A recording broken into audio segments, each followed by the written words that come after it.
menyebabkan Nabi mengucapkan amin, Bapak Ibu yang dimuliakan Allah Subhanahu wa taala, ternyata Jibril alaihi salam itu berkata ke Nabi alaihi salatu wasalam, sungguh celaka, sungguh sengsara, sungguh durhaka seorang hamba Allah dari kalangan umatmu ya Muhammad yang mendapatkan orang tuanya masih hidup atau salah seorang di antara keduanya masih hidup, namun hal demikian tak mampu dan tak bisa memasukkannya ke dalam surga. Jadi untuk kita yang orang tua masih hidup, Bapak Ibu bersyukurlah. Surga Allah masih diberikan Allah untuk kita. Kesempatan itu Bapak Ibu masih berlaku untuk kita. Ustaz, orang tua saya telah meninggal dunia, Ustaz, tidak ada kata terlambat.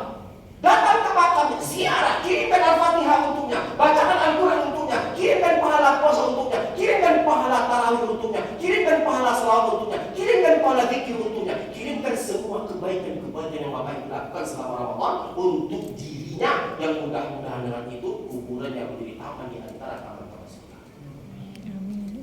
Paham Bapak Ibu? Jadi bagi yang masih hidup orang tuanya atau salah seorang di antara keduanya masih hidup, entah itu ibu, entah itu ayah, maka ini kesempatan besar. Saya ada Pak di bulan puasa, seorang anak WA saya. Ini masih WA nya Pak. Saya bacakan. Lebih kurang isi WA-nya Bapak Ibu, dia katakan, Assalamualaikum Ustaz, Ustaz di rumah. Saya ingin meruqyah ibu kandung saya. Kenapa ibu kandung antum ingin diruqyah? Iya Ustaz, soalnya dia memiliki kedengkian yang sangat dalam terhadap istri saya. Kok bisa begitu? Iya Ustaz, setiap apa yang saya belikan untuk istri saya, ibu saya selalu cemburu dan minta ingin belikan juga. Tolong ruqyah ibu saya Ustaz. Saya persilahkan ibunya datang, saya persilahkan dia datang. Saya katakan kepada si anak laki-laki tersebut, Bapak Ibu, yang patut dan wajib diruqyah itu adalah dirimu. Bukan mama. Kenapa saya Ustaz? Yang ingin diruqyah kan ibu saya. Iya, yang harus diruqyah itu adalah kamu, bukan ibumu. Ya kenapa saya Ustaz? Kau tak paham. Sebagai anak laki-laki, kau tak peka, kau tak mengerti. Kalau kau mengerti hati seorang ibu, harusnya kau bersyukur kepada Allah atas kecemburuan yang dimiliki oleh ibu. Masih belum paham saya Ustaz, masih belum paham dirimu wahai saudaraku. Maksudnya begini, seorang perempuan itu memiliki kecemburuan yang sangat besar. Makanya Pak, saya tidak sependapat dengan orang yang mengatakan poligami itu sunnah. Poligami bukan sunnah Pak. Poligami itu dalil kebolehan. Kalau kau mau nikah, nikah aja, tapi jangan bawa-bawa nama sunnah. Jangan bawa-bawa nama sunnah. Al-Quran berkalam, fankihu ma taba lakum minan nisa masna wa thulatha wa ruba'. Nikahilah perempuan itu 2, 3 sampai dengan 4. Para ulama sepakat, ulama tafsir sampai dengan Abdullah bin Abbas, ini dalil kebolehan, bukan anjuran. Makanya Bapak Ibu kalau kita buka kitab Syiar A'lamin Nubala yang dikarang oleh Imam Az-Zahabi atau kitab Al-Bidayah wa Nihayah yang dikarang oleh Imam Ibnu Katsir, Bapak Ibu hampir rata-rata ulama salaf itu istrinya satu. Imam Abu Hanifah satu, Imam Malik satu, Imam Syafi'i satu, Imam Ahmad satu, Imam Sufyan Ats-Tsauri satu, Al-Haythami satu, Ibnu Hajar satu. Semua ulama itu satu istrinya Pak. Saya geli Pak, artinya apa? Banyak orang yang mengatakan sunnah. Akhirnya apa Pak? Sunnah yang dipandang buruk oleh masyarakat. Padahal perangai dia, perilaku dia yang mengedepankan syahwat dan tak bertempat tadi Bapak Ibu. Kalau mau nikah aja Pak, kan dalil dibolehkan. Kalau istri kita sakit, ada ketentuannya Bapak Ibu, nggak asal menikah saja. Istri sakit, istri mandul, tak punya keturunan atau punya penyakit pada kandungannya, maka ini dibolehkan bagi laki-laki untuk menikahi perempuan lain. Kalau tidak, apa kata Allah? Cukup satu bagimu. Cukup satu bagimu. Allah belum selesai berkalam Pak, masih ada potongan ayat selanjutnya. Jadi Bapak Ibu dimuliakan Allah, kenapa bisa begitu Ustaz? Iya, kalau kau memahami perasaan seorang ibu, harusnya kau bersyukur memiliki ibu yang masih cemburu dengan dirimu. Makanya Bapak Ibu saya pesankan kepada anak laki-laki yang telah menikah, kalau kau memberikan istrimu emas, belikan pula ibu emas. Kita tidak berbicara cemburu, kita berbicara cinta ibu kepada anaknya. Tuh, Ya Ustaz. Sekarang saya tanya kembali. Ibu mengandung anak laki-laki ibu. Berapa lama? 9 lebih. 9 lebih. Baik. Setelah itu ibu melahirkannya dengan susah payah atau dengan senang-senang? Susah payah. Oke, baik. Setelah itu ibu menyapihnya berapa lama?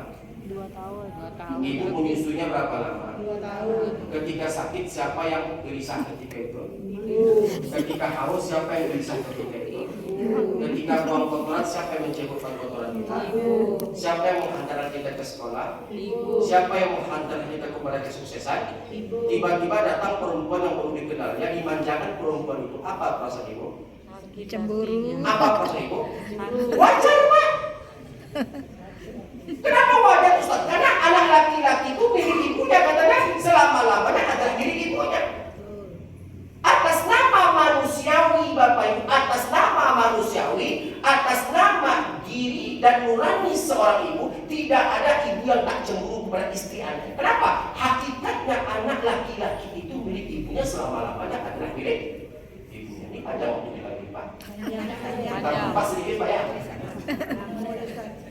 Bu, Banyak Ustaz. istri Nabi Ibrahim berapa? 2. Oke. Sebelumnya berapa?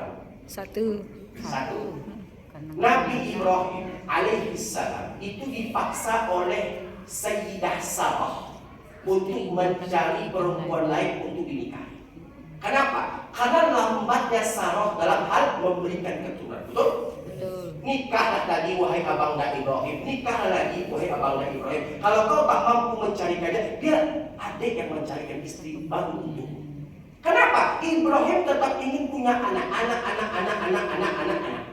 Oke, Pak? Oke, Bu?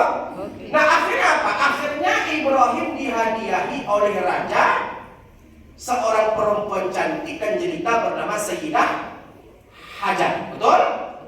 Akhirnya apa? Dinikahilah Hajar. Hajar dinikahi, beberapa bulan setelah menikah Hajar Hamil. Nah, coba tengok, Pak.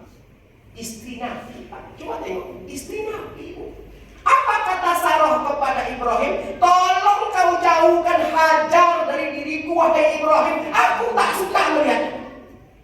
Kenapa tuh? Padahal sebelumnya akrab, Bapak Ibu. Dia pula yang menyuruh suaminya untuk menikahi perempuan lah. Udah jadi.